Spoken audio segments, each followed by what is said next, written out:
എല്ലാവർക്കും news fest മലയാളത്തിന്റെ പുതിയ വീഡിയോയിലേക്ക് സ്വാഗതം. ക്രിക്കറ്റ് ലോകത്തെ ഏറ്റവും പുതിയ വാർത്തകൾ ആദ്യമേ അറിയാൻ ഈ ചാനൽ മറക്കാതെ സബ്സ്ക്രൈബ് ചെയ്യുക.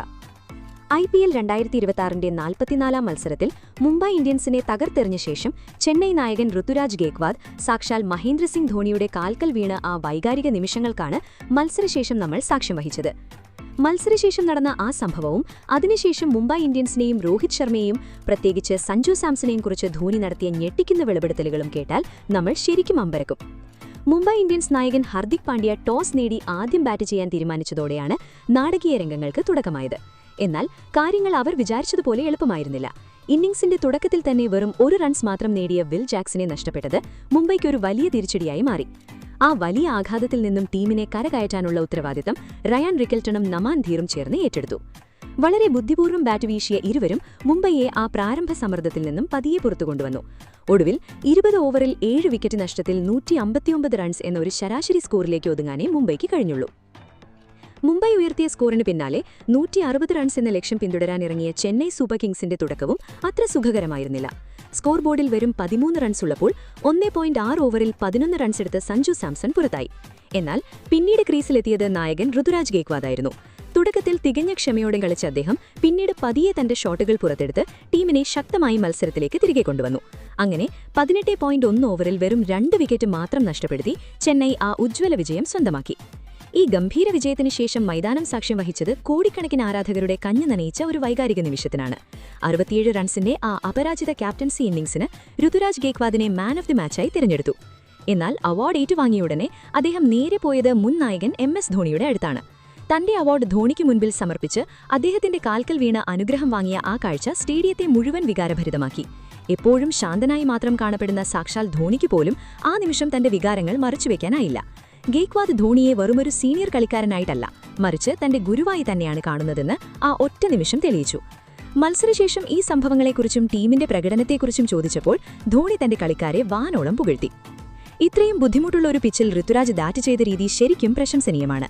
അദ്ദേഹം ഫോമിലേക്ക് തിരിച്ചെത്തേണ്ടത് ഞങ്ങൾക്ക് വളരെ അത്യാവശ്യമായിരുന്നു. ഒരു വേൾഡ് ക്ലാസ് ബാറ്ററായ അദ്ദേഹത്തിന്റെ ഇന്നത്തെ ക്യാപ്റ്റൻസിയും ഗംഭീരമായിരുന്നു, ധോണി പറഞ്ഞു. തുടർന്ന് സഞ്ജു സാംസണെക്കുറിച്ച് വളരെ വാചാലനായാണ് ധോണി സംസാരിച്ചത്. ബാറ്റിംഗിൽ സഞ്ജു നേരത്തെ മടങ്ങിയെങ്കിലും കളിക്കളത്തിൽ അവൻ വരുത്തിയ ഇമ്പാക്റ്റിനെക്കുറിച്ച് ധോണിയുടെ വാക്കുകൾ ഇങ്ങനെയായിരുന്നു: സഞ്ജുവിന്റെ തന്ത്രങ്ങൾ ഇന്നലെ ശരിക്കും ഫലം കണ്ടു. ഇതൊരു തികഞ്ഞ കൂട്ടായ്മയുടെ വിജയമാണ്, പ്രത്യേകിച്ച് ഋതുരാജിന്റെയും സഞ്ജുവിന്റെയും. കളിക്കളത്തിൽ സഞ്ജു കാണിക്കുന്ന പക്വതയും ഫീൽഡിംഗിൽ അവൻ നൽകുന്ന നിർദ്ദേശങ്ങളും ടീമിന് വലിയ ഊർജ്ജമാണ് നൽകുന്നത്. മറ്റു കളിക്കാർക്ക് ഒരു യഥാർത്ഥ മാതൃകയാണവൻ. സഞ്ജുവിന്റെ ആ മാസ്റ്റർമൈൻഡ് തന്ത്രങ്ങളാണ് മുംബൈയെ സമ്മർദ്ദത്തിലാക്കിയതെന്ന് ധോണി അടിവരയിട്ട് പറഞ്ഞു. തുടർന്ന് യുവതാരം കാർത്തിക് ശർമ്മയെയും ധോണി അഭിനന്ദിച്ചു. മത്സരത്തിന് മുൻപ് ഞാൻ കാർത്തികുമായി ദീർഘനേരം സംസാരിച്ചിരുന്നു. അവൻ വളരെ ആവേശത്തിലായിരുന്നു. നിന്റെ കളിയിൽ മാത്രം ശ്രദ്ധിക്കുക എന്ന് മാത്രമാണ് ഞാൻ പറഞ്ഞത്. അവനത് കൃത്യമായി പാലിച്ചു. ഇപ്പോൾ നമ്മുടെ ടീം കൂടുതൽ സന്തുലിതമായി തോന്നുന്നു. പിന്നാലെ ടീമിലെ വളർന്നുവരുന്ന ബൌളിംഗ് താരമായ അൻഷുൽ കമ്പോജിനെക്കുറിച്ച് ധോണി ഒരു വലിയ പ്രവചനം നടത്തി. അവൻ പന്തെറിയുന്ന ലൈനും ലെങ്തും ബാറ്റർമാർക്ക് വലിയ ബുദ്ധിമുട്ടുണ്ടാക്കുന്നുണ്ട്. ടൂർണമെന്റ് അവസാനിക്കുമ്പോഴേക്കും അവൻ പേർപ്പിൾ ക്യാപ്പ് നേടുമെന്ന് ഞാൻ നേരത്തെ തന്നെ പറഞ്ഞിരുന്നു. ആ വിശ്വാസം എനിക്കിപ്പോഴുമുണ്ട്. എന്നാൽ ഏറ്റവും വലിയ സംസാര വിഷയമായത് രോഹിത് ശർമ്മയെയും മുംബൈ ഇന്ത്യൻസിനെയും കുറിച്ച് ധോണി നടത്തിയ ആ ഞെട്ടിക്കുന്ന വെളിപ്പെടുത്തലാണ്. മുംബൈക്ക് രോഹിത്തിന്റെ അഭാവം വ്യക്തമായി അനുഭവപ്പെടുന്നുണ്ട്. ടീമിൽ അദ്ദേഹം ഉണ്ടാകുന്നത് തന്നെ വലിയൊരു വ്യത്യാസമാണ്. എന്തുകൊണ്ടാണ് അദ്ദേഹം കളിക്കാത്തതെന്ന് എനിക്ക് മനസ്സിലാക്കാൻ കഴിയും. പക്ഷേ അദ്ദേഹം ഒരു മികച്ച ക്യാപ്റ്റനും ഒരു ലോകോത്തര ബാറ്റ്സ്മാനുമാണ്. അദ്ദേഹം ഉടൻ തന്നെ തിരിച്ചുവരുമെന്ന് പ്രതീക്ഷിക്കുന്നു. തുടർന്ന് ധോണി കൂട്ടിച്ചേർത്തു: പക്ഷേ അദ്ദേഹം തിരിച്ചുവരുമ്പോഴേക്കും സമയം ഒരുപാട് വൈകിയിട്ടുണ്ടാകും. ഈ പ്രസ്താവന ക്രിക്കറ്റ് ലോകത്തിൽ വലിയ കൂളിളക്കമാണ് സൃഷ്ടിച്ചിരിക്കുന്നത്. ഒടുവിൽ തന്റെ സ്വതസിദ്ധമായ ശൈലിയിൽ പുഞ്ചിരിച്ചുകൊണ്ട് ധോണി പറഞ്ഞു: ഈ സീസണിൽ മുംബൈയെ തുടർച്ചയായി 2 തവണ തോൽപ്പിക്കാൻ കഴിഞ്ഞതിൽ വലിയൊരാശ്വാസമാണ്. മുംബൈയോട് തോൽക്കുന്നത് എനിക്ക് ഒട്ടും ഇഷ്ടമുള്ള കാര്യമല്ല.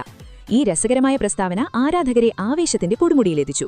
ചുരുക്കി പറഞ്ഞാൽ ചെന്നൈ സൂപ്പർ കിങ്സിനെ സംബന്ധിച്ചിടത്തോളം ഇതൊരു വെറും വിജയം മാത്രമായിരുന്നില്ല, മറിച്ച് വലിയൊരു ആത്മവിശ്വാസത്തിന്റെ തുടക്കമായിരുന്നു. ഋതുരാജ് ഗേക്വാദിന്റെ നായക മികവും സഞ്ജുവിന്റെ തന്ത്രപരമായ ഇടപെടലുകളും യുവതാരങ്ങളുടെ പ്രകടനവും അതിനുപരി സാക്ഷാൽ MS ധോണിയുടെ മാർഗനിർദ്ദേശവും ചേരുമ്പോൾ ചെന്നൈ വെറുമൊരു ടീമല്ല, മറിച്ച് പരിചയസമ്പത്തിന്റെയും യുവത്വത്തിന്റെയും അപകടകരമായ ഒരു മിശ്രിതമായി മാറുകയാണ്. കളിക്കളത്തിൽ ധോണി പോലൊരു ഇതിഹാസമുള്ളിടത്തോളം കാലം ഈ ടീമിനെ വീഴ്ത്തുക എന്നത് അസാധ്യമാണെന്ന് ഈ മത്സരം അടിവരയിടുന്നു. എന്തായാലും ഇതിനെക്കുറിച്ചുള്ള നിങ്ങളുടെ അഭിപ്രായങ്ങൾ എന്തൊക്കെയാണ്? അഭിപ്രായങ്ങൾ താഴെ കമന്റ് ചെയ്യുക. അപ്പോൾ ഇതുപോലത്തെ കൂടുതൽ ക്രിക്കറ്റ് വാർത്തകൾക്കായി ഈ ചാനൽ മറക്കാതെ സബ്സ്ക്രൈബ് ചെയ്യുക.